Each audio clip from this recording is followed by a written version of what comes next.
Everybody, in traditional startup grind fashion, whenever we bring our main speaker onto the stage, we like to act like it is Beyonce coming out on stepping onto Soldier Field. So everybody, do me a favor, stand up, and I'm going to introduce Tricia, our speaker for tonight. Please welcome Tricia Martinez-Saab!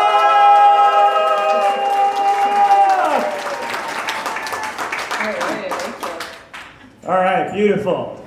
Tricia, thank you for still grinning and bearing it even while being down with the flu. Really appreciate you. And I don't know, this is kind of a cool setup that we still have. You're able to see everyone, and this is, I think this. Yeah, this is impressive. I love this. It's a really great turnout too. So we just came off having 6 different companies pitch and showcase, a couple of which I know are in your portfolio. You know, Anthony Santos being one of them. I'm going to ask the hard question right off the bat. So we are both DePaul University alum. We probably had a year of overlap. What was your go-to campus bar?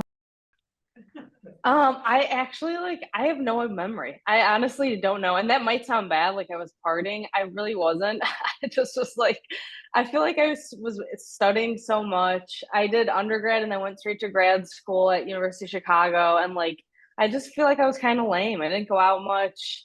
I'm like Kirkland's, is that one? I feel like maybe on Sheffield. Kirkwoods. Yeah. Kirkland's is Costco.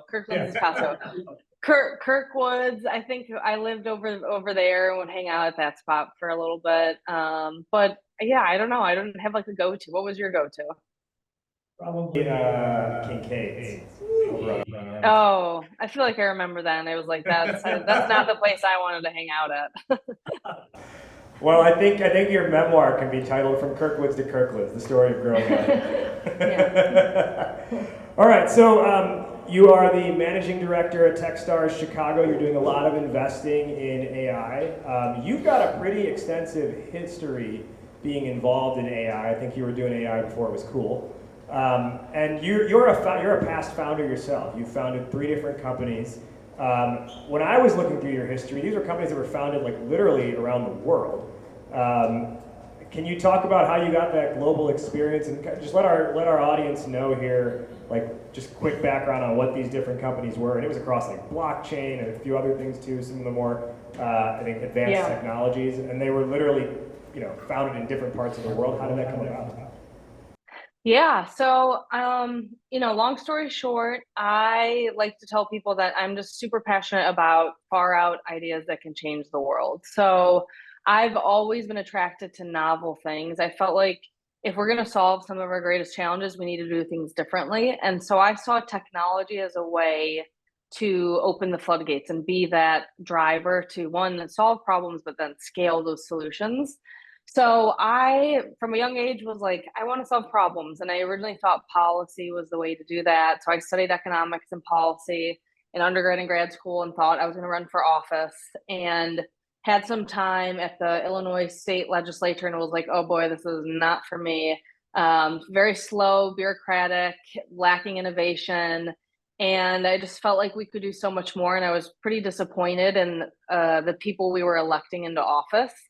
And that's when I took some, like, I participated in the New Venture Challenge at Booth and was like, oh my gosh, you can start businesses and solve really big problems. I didn't realize like you could pair together impact and business. And that's when I just fell madly in love with entrepreneurship. Started my first business in grad school. I raised a venture fund in grad school to basically, like, we started an accelerator in Chicago called Nueva Labs to invest in traditionally underserved founders.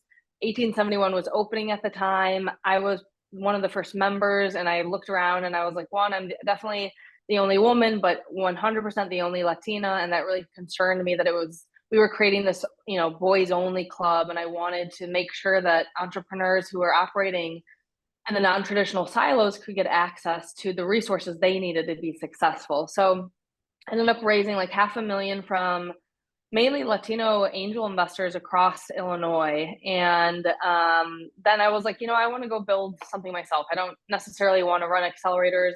I'm back in accelerator. So I've come full circle, but I wanted to go build. And I studied a lot about poverty alleviation and microfinance in undergrad and graduate school.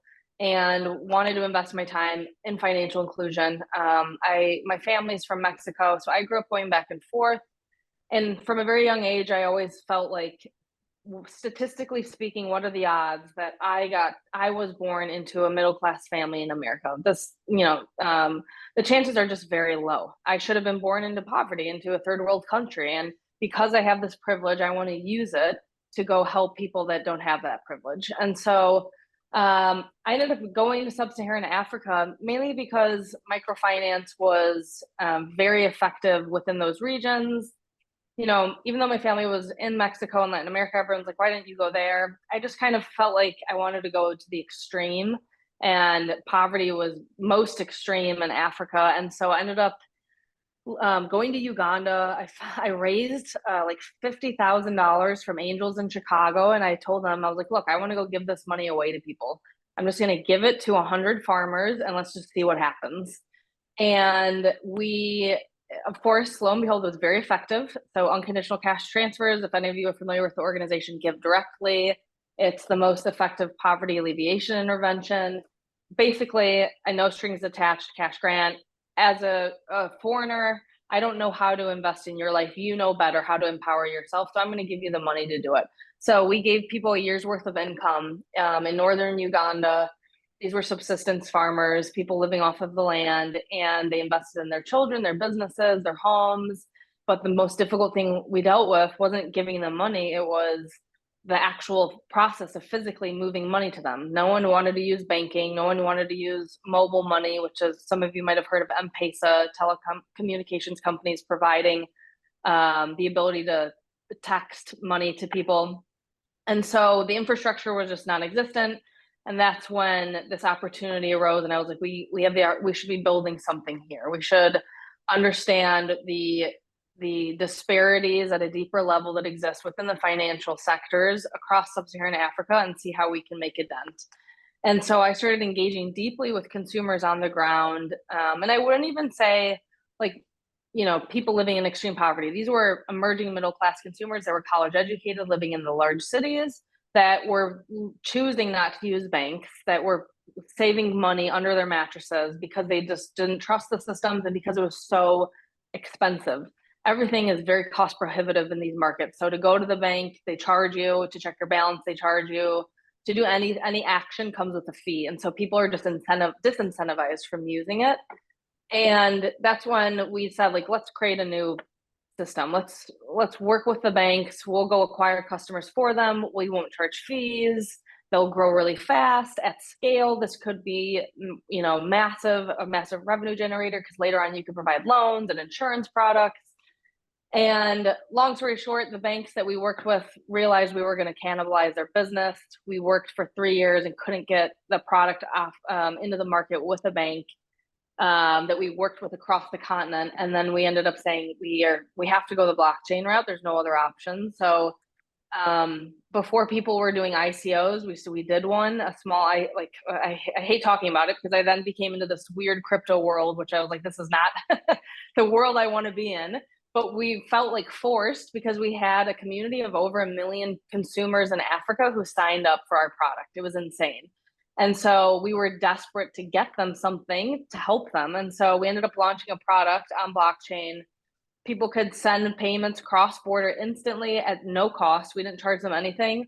They could pay for their bills. They could, like, their electricity and their phone, do all these things through our platform, no fees. And so we blew up. We grew so insanely fast. And because we grew so insanely fast, we ran into so many problems, fraud, systems kept breaking. We couldn't grow quick enough. And then the crypto winter hit. We lost our lead investors. We ended up, Santos knows this story. I need to write a book about it. We ended up working with the Chinese government. They were investing in us and they acquired us. And then we ended up having to part ways because it was just a really weird engagement. And so my heart broke with it because we didn't get to fulfill what we wanted to. It was the longest startup journey. It was almost 10 years. It was like 7-8 years. And so I learned a lot, lived in sub-Saharan Africa, traveled across, probably visited and worked in over 30 countries of the 54 countries. and built and grew a team of over 30 people on the ground in Cape Town, South Africa. So it was the most incredible life experience. I learned so much and learned all the things you definitely shouldn't do as a founder. And so it was exciting for me to go back to Techstars because we took our company through the accelerator, but come back to Techstars and then work with great founders to help them not make the mistakes that I did. Now, aside from maybe perhaps thinking twice about partnering with a foreign government, is there what's something you learned from the startup not working out that you now give that as advice to the founders you invest in? So I was, when I look back at myself now as an investor, looking at myself as a founder, I'm like, would I have invested in myself? And like part of me is like, yes, I was gritty as hell. Like I was like, I will stop at nothing. And that's why we didn't die sooner, because I was like, I'm just not gonna allow us to die. We'll keep going. Um, I will find a way. But what I was so stubborn about as a founder was the business model. Like I was like, it has to be free, it has to be zero fees, and that's not sustainable. And that's really what like a lot of investors were like, you can't possibly have a free model. Like you have to start charging at some point. And in my mind, I was like, yes, at scale, we'll introduce additional financial products and then start charging. I wanted to create a network effect. But so I wish I had been less stubborn and maybe a little bit more coachable. And I really was beat up when an investor or somebody like a partner or a customer wasn't interested. Like I made it my life's mission to try to persuade them to change them. And it's like that's okay. Not everyone's going to believe in you or what you're doing. Like you're going to have a lot of people who think you're going to fail, and that's totally fine. But I would get caught up on a lot of those things. And so like looking at my former self, it doesn't make me sad. It's just like I've grown so much as a person, and now I know I wouldn't make that mistake. But I pushed a lot of the founders I work with that it's like you just got to brush dust off your shoulders, like move on. It's not worth the agony. After you finished your time abroad, you ended up, you mentioned earlier that you thought you'd become a politician. Now you ended up being a White House fellow, and you worked as part of their program to help like craft AI strategy or show how they could use AI within. Talk to us about that experience. Like, what exactly were you responsible for, and what was the program for? Yeah, so that was such a cool experience. It was the point at which we basically shut down Walla. It was this failed acquisition. I was personally devastated and embarrassed. I was like, I want to tell people I had a winning acquisition. Like, and I still have that chip on my shoulder as a founder. I'm like, I need to go out and build and just have a successful exit. I don't know why. That's like one of my insecurities. I just have to say, I just want to be able to say that. So I was just like, oh my God, everyone's gonna think I'm a loser and I'm a failure. And so like I was just like so insulated. And I was like, I don't fit anywhere. I have to go start another business, or what else am I gonna do? No one's gonna hire, a 10-year founder.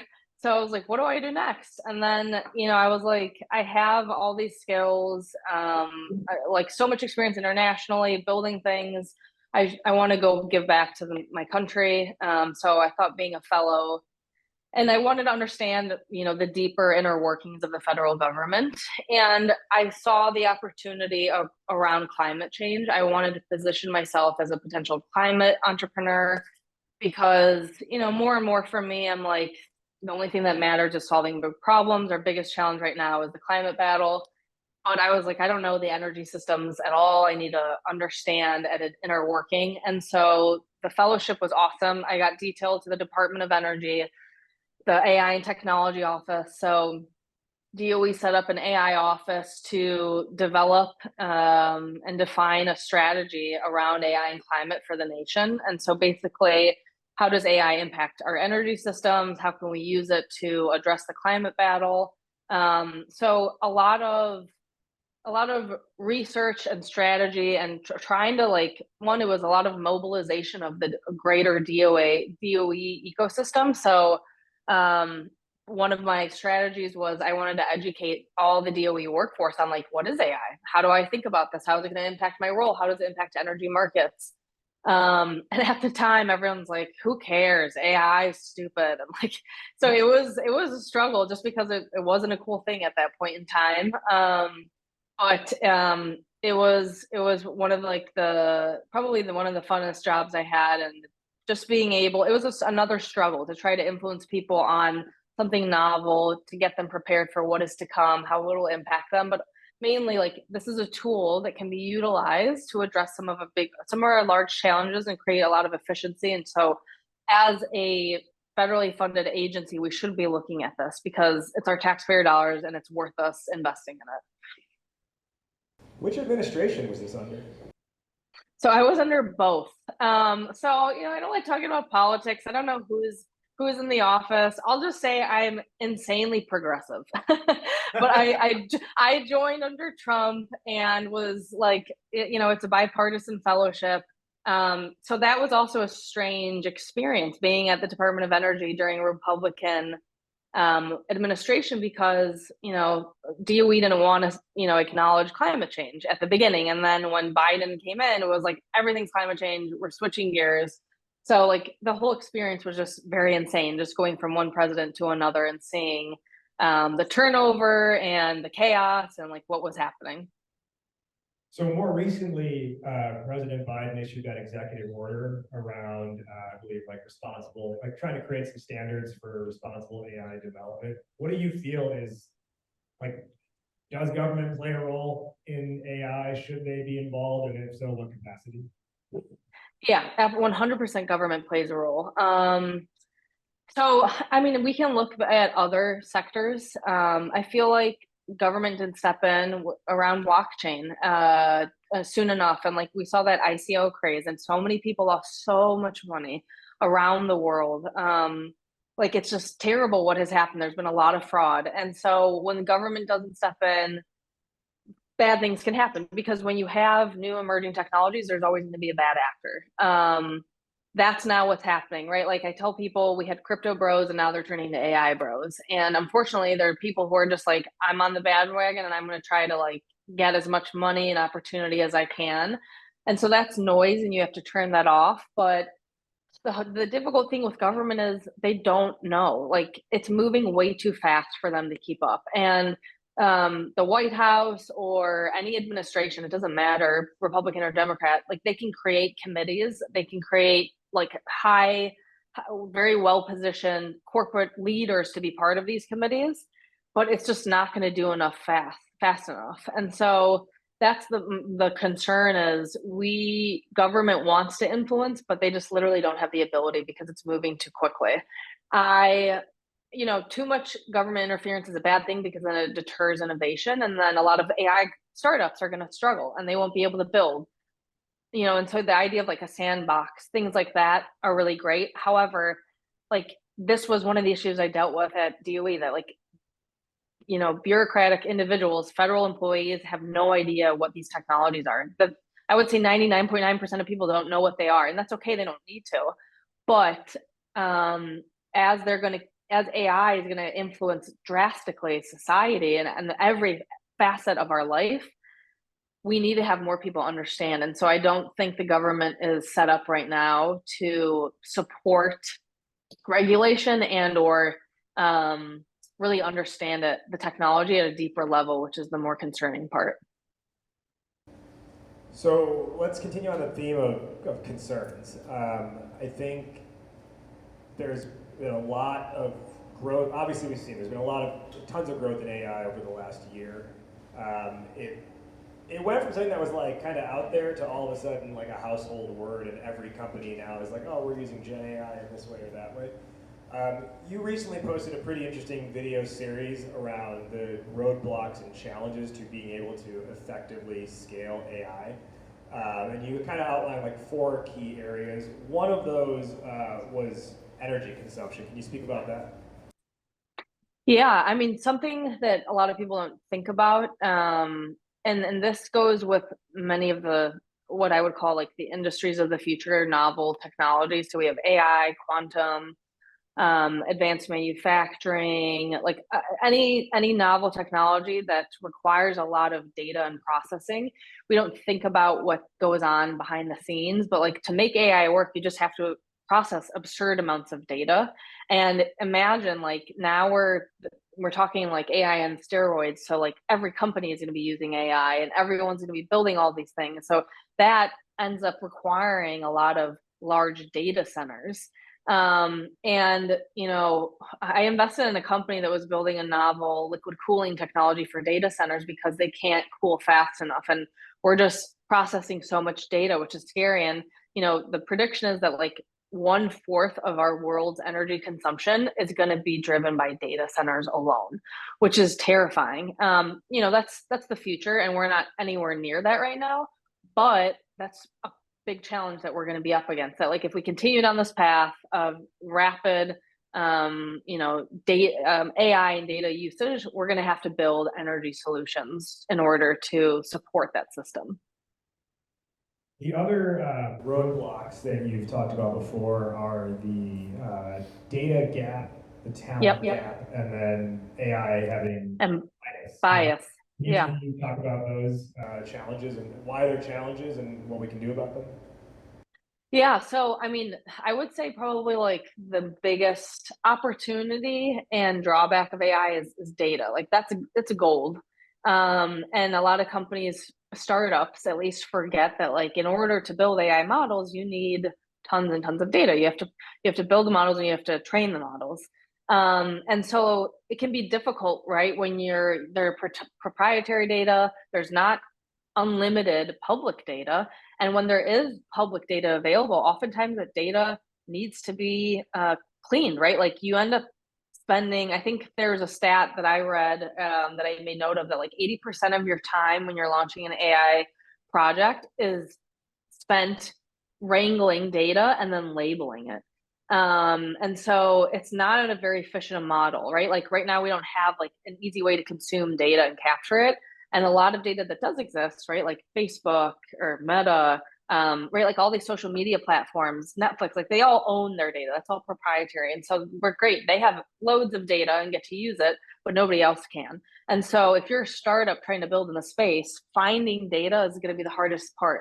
And if you end up being a B2B company, working with an enterprise, they're going to be very data sensitive and they're not going to want to share all that data. And that's like one of the biggest hurdles in getting over working with a lot of these enterprises. So data is gold, and being able to figure out like how can we easily generate data? How can we create more data with the customers we're working with, or how can we access public data that's, you know, doesn't require us to spend all of our energy cleaning it and labeling it. So that's something definitely to think about. The other piece that I get worried about is the talent gap. Like this was something I spent a lot of time on at DOE, especially as we look at, more adversarial countries. You know, China is a leader in AI education. They're pumping AI PhDs like no other. They have universities, brand new universities set up just for AI. And so like they're just training so many people so quickly. And we have one of the smallest percentages of AI trained individuals. And so like I think it's like 3% of the American workforce actually has technical skills to work in AI. And that doesn't mean like we can't start training people, but you know, not everyone's getting their PhD. Do you need a PhD to build an AI? No. But you need to have at least some sort of data background, right? Like we need data scientists, we need product people that know how to build with it. We need developers, front end and back end, and people who understand how to utilize these different algorithms and models. And so it's not easy. And there are more and more programs and like certificates coming up, but it's still a really big gap. And probably one of the biggest hurdles that most of the companies I work with is finding really great AI talent, because now everyone wants AI talent and people are willing to pay obscene amounts of data for it. And so you're just going to have to compete and try to find anything. And so as a worker, I would say like go educate yourself, build up more of an AI skill set, because you're going to have the opportunity then to sell your talent and make a lot more money. But as a nation, like that's something that the US should be focused on, is really investing in our workforce and, you know, upskilling a lot of the people and building up more programs so we see more PhDs and leadership in the AI space. Do you think then we're going to see? Yeah, well, I'll come to that fourth one in a second, but a quick follow-up to that. Do you think we're going to see more jobs get converted to the job is training you how to use AI to do the job? Yeah, so I think that again, like one, there's like there's so much fear still around people losing their jobs, and that's like again, some of the companies that I work with, they are struggling in that like um, in the sales cycle that they have and trying to sell the enterprise. Some of these, let's say mid-level managers are like, actually, I don't really want to have introduce this to my boss because this means my job might not exist.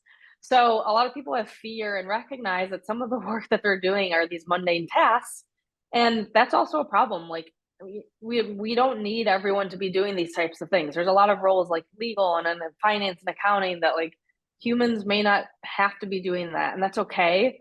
That means you can be empowered to do something else and manage that AI, manage that tool. And so there's a fear that like you're getting replaced, but in reality, there's a lot of data out there that shows we're going to be creating way more jobs with more AI in the system just because we need more highly skilled and trained people to be able to manage these technologies. The other roadblock you talked about is bias. What goes into that, and what's the challenge, and what do we do about it? Yeah, so I mean, bias is probably, I would say outside of data is like, this is a part of the data problem, but this is a massive, massive problem. And it's scary because it's going to bite us in the ass years from now. And we're going to be like, well, shit, we should have invested more into this. The issue with bias is just that we as humans are training AI and we have explicit bias. Like we can't change that. That's just how society is. But it ends up creating massive problems when we deploy the technology. So like if I've given an example to people around like video surveillance technology that like whoever is training the AI and also whoever is capturing the data, right, like it's not surprising that like Black and brown men that we're focusing explicitly on them, or that we can't tell the difference between their facial features because of the people who are training these models and also the data that we're originally training it from. And so it's hard. There are a lot of like nonprofits that are popping up now to help address this. And there's a lot of science and like there are people who have PhDs in this, which is amazing. And it's super, super important and something that we really need to be thinking about because it is scary to live in a world where we have AI that could be making a lot of decisions for businesses and for even our government. And if the data is flawed, or if people are programming these technologies that have some sort of bias, it could leave women in a shitty situation. It could leave Black and brown people in a shitty situation. And so like we have to be super aware and conscious of what's happening in order to protect all of our society. So having understood those challenges, what role does Techstars hope to play in the advancement of AI? I mean, so Techstars is, right, like we're the largest, most active early stage investor. Every program is different. And so I would say like Techstars wants to be at the, the forefront of what's to come. So excited about any technology that could be truly innovative and revolutionary. I would say I'm probably an outlier at Techstars because I like, I'm someone who doesn't like the traditional, I'm not like a consumer investor or a generalist. Like I like big, crazy ideas. I like deep tech. I like things that are really hard and clunky and require a lot of science and research and government funding because like for me as an investor, I'm like, why not? Why wouldn't we back the things we need to invest trillions of dollars and make a lot of mistakes to learn so that we can get it right the next time? And so that's basically where my head's at. Like with the Chicago program, I just want to invest in as many amazing AI founders that we can across everything. So from biotech to HR to procurement to finance, like whatever it is, this tool could disrupt industries. It could solve really big problems, and we need to keep learning on how to improve the technology. But from here, it will only enable us to solve more problems. So I think, I would say I'm an outlier at Techstars in that regard. I like crazy, wacky ideas. Like the crazier, the better. If your impact is large. So, had you been here earlier, you would have seen the 6 companies we had showcasing today. You would have been able to see them pitch and see a little bit about their product. One of the companies you already have invested in, but I'm sure these other 5 who are here are like, I wonder what it would take to get on Tricia's radar. So generally, like when you're making investment decisions, specifically within AI, what are the things you're looking for in a company? So I want to see, so it's a few things. First is founder. Why are you doing this in the first place? Are you gritty enough to keep it pushing forward? Who's on your team? Like, why is this the team that you've built? So like team is, above all anything. And with team comes traction. So like I tell founders generally, like, I like to talk to you for months and months. I don't want you to just apply, because I want to know you. I want to have conversations with you. I want to understand what motivates you, and also see how quickly you can move. And sometimes how quickly you can move is dictated by the market. But it also speaks to you and your hustle and like the hunger you have. So traction is really important. I'm also, like I said, like I'm a technophile. So I love technology, and I'm really intrigued by the problem. So like the reason why I became a founder was because I was so fascinated by this problem that existed. And I was fascinated why we didn't have a solution to this problem. And I'm addicted to figuring out how we solve problems. And so I gravitate towards problems that I like a lot, and that I'm really curious about. And so that's generally how I look at companies.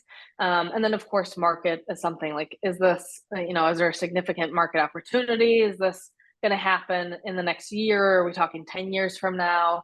And that can be hard with deep tech, or right, some of this AI stuff, right? Like we have a mix. There are companies that are application layer that are potentially like AI or chat GPT wrappers, which is not a bad thing. If you plan to be that forever, that's bad. But like if you're just getting out, to test and validate. Or rappers with a jelly. Yeah. So like wrapping around chat GPT, okay. right? Like you're not building your own models. You're handing all the data and everything proprietary over to chat GPT, which sucks. But like, don't waste your time spending all this money and effort in building and training a model when then you find out there's no opportunity. So like that's an appropriate approach. Whereas then there's also like infrastructure layer. So like very much deeper level AI, building out models. How can we scale like ML ops and areas like that. And so I like to look at the technology as well, and I'm attracted to that. So yeah, I mean, I want to be a resource as much as I can. Right now we're in program, so I'm obviously limited with time, but like we're, next year, we're investing in 24 AI companies. And so even if I spoke to you, last year for the program, it doesn't mean this year you won't be the right fit. Like at the end of the day, like just talk to me, send us updates. If you'd like, I can help you look for it on the App Store. Sorry, you triggered Siri somehow. Can you and it muted you in the process? Can you say the last part? You said if it wasn't the right fit, apply this year, then it kind of. Yeah, absolutely. Yeah. Like like it. So what's interesting about Techstars is that like my hope is that you don't need Techstars, right? Like you're moving so fast that like a year window is light years for a founder. Like you just move so quickly. And so it's hard when you're running programs if you're running every year, because then you can miss the opportunity with a really great founder. And like that's great. Maybe it's you go to a different program, or maybe you don't need Techstars anymore, and that's the best case scenario for you. But in any case, like I'm like, come talk to us. If you applied to the program last year and you didn't get in, it doesn't matter. Most founders apply 3 times before actually getting into a Techstars. So it's just continuing on that theme of investing. Obviously, it's a down market. The sentiment over the last year has been a lot of investors saying the dry powder's out there. And then on the other side, I hear a lot of founders being like, yeah, but no one's actually deploying it. So in the current funding climate, like what do you think is key for a startup to really break through it and gain investment? I mean, so AI is a bit of an outlier, which is really good for everyone in the room. Right? Like, I have AI companies and I have non-AI companies, and the non-AI companies are struggling much more. It sucks right now. It really sucks. I mean, it's a correction in the market, so it's a good thing. I I struggle a lot with the VC market. As a founder, I hated VCs. It felt like a lot. VCs to me felt like a lot like coaches that had never played the sport before. And I was like, how can you coach when you've never actually done this? Like, I get so irritated about, just people who have all the power with money, and they're trying to dictate what like tell you what is good and not good about what you're doing, or like that you're wrong and they're right. That to me was hard. And so I was like, if I'm going to come to Techstars, I want to do this differently. I want to have empathy as an investor and be like, I know what you're going through. Let's figure this out together. I think that's honestly a big failure on the VC market, and that the reason why there is why the market must correct itself right now, because a lot of investors are not that smart, and they're making bets because of FOMO. They're seeing a few other investors moving on deals, and so they just want to throw into a deal. There's a reason why a lot of VCs won't quote unquote lead around, because they don't have the conviction or the passion or the know-how to really understand whether it's a good opportunity or not. And that's, I think, one big part of the problem. And it's just, yeah, I have a lot of issues with VC, but at the end of the day, we as founders need VC. We need funding to grow and to scale. And so you have to play the game. So for, the AI space right now, there's a lot of money people are throwing at startups. What will benefit you as a founder, that I tell my companies mainly, is like, it's traction. Like, customer at the end of the day is all that matters. If you have customers lining up out your door waiting to pay you, every investor is going to be throwing money at you. And so, like, I tell them, like, don't waste your time trying to like just build hype with investors and get them all excited. Like, the way to create hype and FOMO when you're fundraising is purely by having amazing traction with customers. Like, no one can speak against that. And the companies that I invest in that have bootstrapped and are like killing it right now, generating 300 plus ARR, 300K plus ARR, like, investors are like desperate to put money into them, and they're like, how have you been able to do this? So I know that's much easier said than done, but if you're just starting out, I would say, like, hopefully you're in a position where you can take some risk, and just focus on the customer, because it's not worth your time trying to build something when you don't have traction with customers. Like, why take on funding, in my mind, and give up part of your business when you just don't even know if there's an opportunity or not? And so, like, figure out who the customer is, what their problem is, and see what traction you can get. And from there, you will have more and more investors lining up. Again, easier said than done, especially for non-traditional, for people who are not white guys from Stanford. Like, it's much harder, and I understand that. Luckily, there are more investors who care more about those things and are actively looking for founders that don't look like the traditional entrepreneur. I should have asked this next question actually a little bit ago, but I do still want to ask it, because I did put into ChatGPT yesterday. I said, I'm interviewing Tricia Martinez-Saab in a fireside chat tomorrow about investing in AI and the future of AI. What are some good questions I can ask her?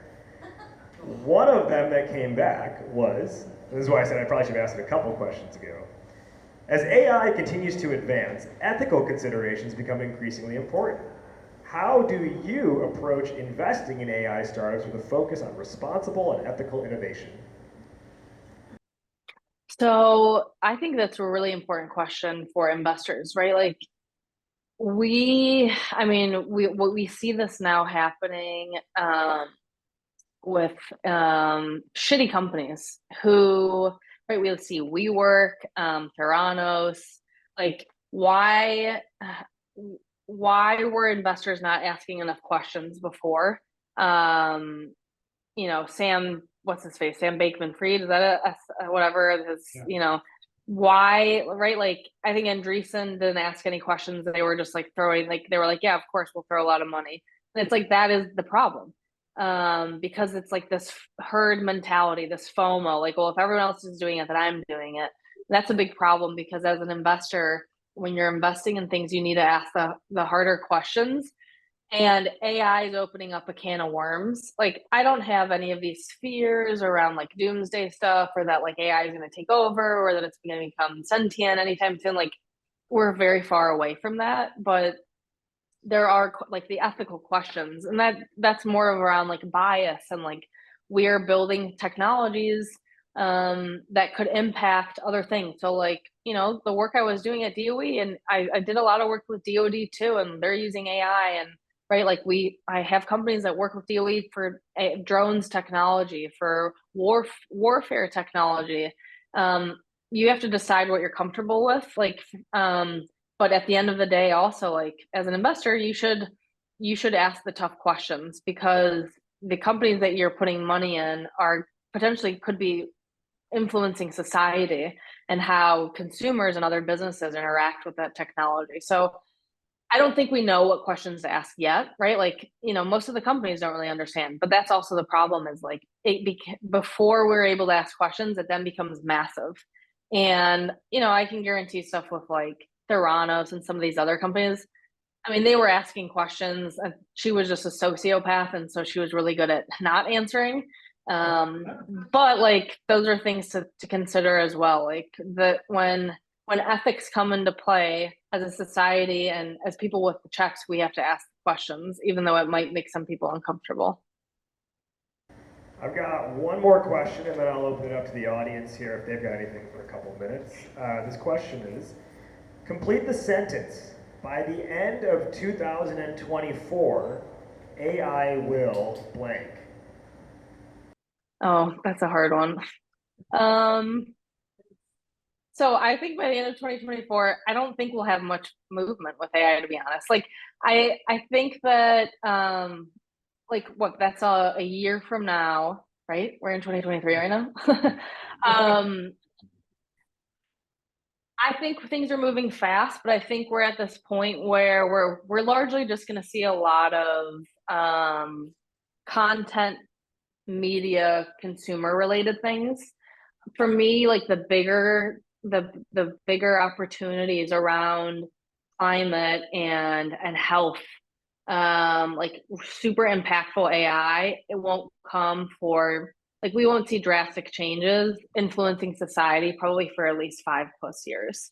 So I think end of 2024, like, we'll see another Chat GPT. A lot of the bigger players are going to be competing, and there will be a lot of startups who are trying to build on top. And what we'll end up seeing is like the application companies. That's where the winners are. Some of the bigger businesses are going to own infrastructure, but companies who own relationships with customers in the AI world, they will be the ones winning, and they're going to get acquired by a lot of these big players. Let's open up the floor. We got a couple minutes here for audience questions. Yeah, why don't you come up so that you can see, and then I'll give you the microphone as well so you can hear. I know your name and then your question. Hello, I'm Alex Stanford with Skytrack and VapeBot AI. And I was, can you hear me? Yeah. Okay. And I was wondering, the partnerships you have with like big entities, right? You're literally talking to literal governments. Was it, I know a guy, or I have to know somebody to get in there, or was it literally just as easy as, anything else? You go to the website, government.org, and you're able to get, emails and contacts that way. So partnerships with governments, like during my startup days, or yeah. So I think one of my superpowers as a founder was mobilization. Like, I felt like I was just constantly. I tell the companies I work with, like LinkedIn, if you have the ability to craft a nice thought out message, and also you're not like spamming people, but like a critique or a very specialized message for each person, I had like 90% success rate. So like governments, large enterprise, like I would get in front of really impressive people, mainly just because I was like, I'm seeking your advice. Please, like we're building this, we're trying to change the world. I would love your advice. Can I talk to you? And so that's generally, honestly, like LinkedIn is how I've just like got so many relationships and meetings. And I think there's like, it's an art because I get pinged by people where I'm like, feels spammy and I don't want to talk to you. But then I get messages that are really well thought out. And I'm like, I do want to talk to you because you did your research. So I would say, taking that approach can be helpful. But then obviously over time, as you build more relationships, then more and more people, because they know you as a founder, are going to be like, hey, I want to introduce you to so-and-so. And so I think to me, what I learned, probably, I think you might have asked this question and I probably would have said this. I think your greatest asset as a founder is your network, and it's your responsibility to build and nurture the network, mainly because your network follows you wherever you go. So whether it's this startup or your next one, like I learned that I have people in my network that are following me and they want me to succeed, and they see how hard I worked before and they're like, I want to keep supporting you. And so you though have to really grow that. So early on with my career, I was so bad at like keeping up to date with people and just like touching base and updating them. Now I realize how important it is. And so I tell the companies I work with, like, you have to send regular updates, be proactive, give back to them because it will pay back. It's karma. It definitely pays back. So I would say, like, for anything now, I don't know what you're working on or if this is relating to like a startup you're building, but focus on your network. And it feels like work and it feels like nobody's listening, but I promise you they are, and it will pay back. And I'll tell everyone too, it's amazing how not hard it is to find people's email addresses and because some of them are. But I don't like that. I'm like, I don't cold email because then I'm like, if someone cold emails me, I'm like, how'd you get my email? But on the LinkedIn, it's nice because, right, like you can see someone and then I'm like, oh, I know who this person is. We have some shared connections, even though LinkedIn's lame, like it's not the best platform. It's still, I think, better than like a cold email, in my opinion. As someone who does a lot of cold email, I will have a different stance on that. and I'll tell you, when people are like, if ever someone's like, how'd you get my email? I'll reply, I go, it's 2024. Just be thankful I don't have your social security number. But that's also like phone calls. I'm like, why is somebody calling me right now? I'm definitely not picking up. Like, just text me. All right. It's any preference. Questions we have from the audience? I can see you on the camera, so just raise your hand and I'll bring you up. Okay. So Yeah, go ahead. Come on up here.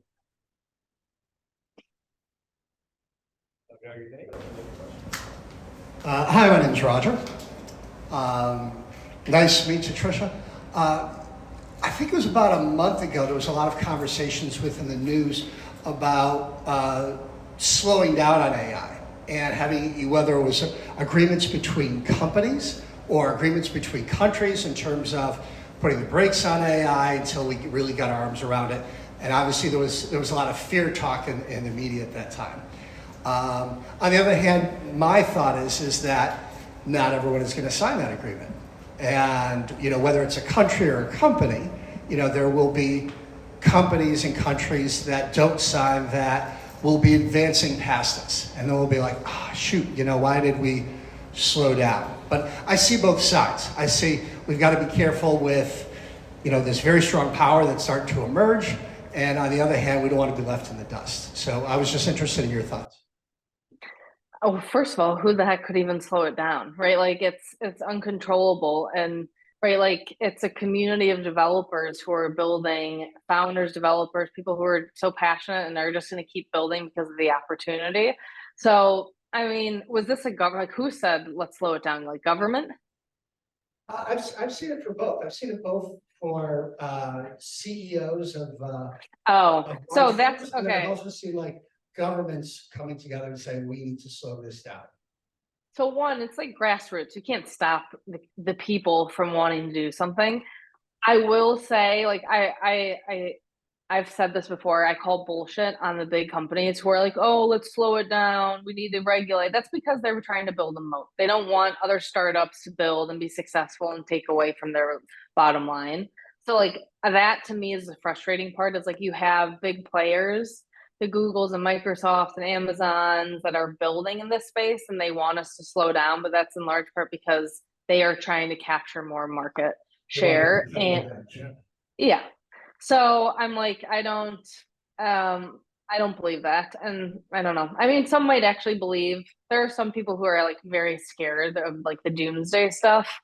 Every, you know, PhD in AI, I worked with all the national laboratories and those are like leaders in AI. Like no one there is scared. We're still so unbelievably far away from that, if it even is a reality. So I think there are so many things we need to get right and take time to assess and do appropriately. And like that's where the government comes in and why the White House making a stance on this is important. But like I said before, there's just so much ignorance around the technology, which is what I'm scared of. And if we end up slowing down, then China speeds up. And China, from the government perspective, is our adversary. And we will be very fearful if they are a leader in AI and take over compared to us. So like you can't really win. And it's not possible to slow down. So all we can do is get our shit together and figure it out. Sounds great. Thank you. You got time for one more, Tricia? Yeah. Okay, let's do it. Go ahead. I saw over my shoulder here. Yes. Yeah. Good evening. Thank you so much for talking with us. My name is Melanie Monique. I run a voice consultancy for humans and AI. I heard you mention earlier about how important it is for PCs to have a conversation with potential startups about ethics. But how hard or how much are you talking to the founders that you interface with about really looking at ethics as they build their AI products and platforms? That's a great question. I was working with somebody at Google, responsible Google AI, being like, "Hey, can you come do an AI ethics workshop for us for our founders?" Because a lot of the companies, two of them in the front row, they're moving a million miles per hour, and to slow down to think about things like ethics is not always top of mind. I know it's important for them, but like, where do you go? Where do you get those resources? So I have yet to find someone that can put on a workshop. If you have ideas, if anyone else have ideas, I'm open to them. Absolutely. I sit on the Linux and Open Voice Network Ethical Use Task Force, and that we're all about education and advocacy. And so I would love to well then you got to reach out to founders can have that information. Absolutely, because it's so important. Okay, love it. Please send me an email. All right, thank you. And then it won't be a cold. All right, everybody, let's give Tricia a big round of applause. Thank you guys so much. I'm really sorry. I'm all about being in person, so I apologize I couldn't be there with you guys. I'm happy to give my email if any of you want to reach out. Happy to have a conversation and learn about what you're building and see if I can help. Now, before we let you go, Tricia, in the spirit of generative AI, I'm going to redo that prompt for everybody. Let's send her off, but with a lot of hype and like she's the greatest person ever. So, stand up. Give it up for Tricia Martinez-Saab! Thanks, everyone. Bye, you guys. Thank you for doing this, even while feeling ill. We hope you feel better, and hopefully we'll get a chance to catch up. Thank you. Yes, I appreciate you all. Thanks, you guys. Keep building. Thanks. Thank you.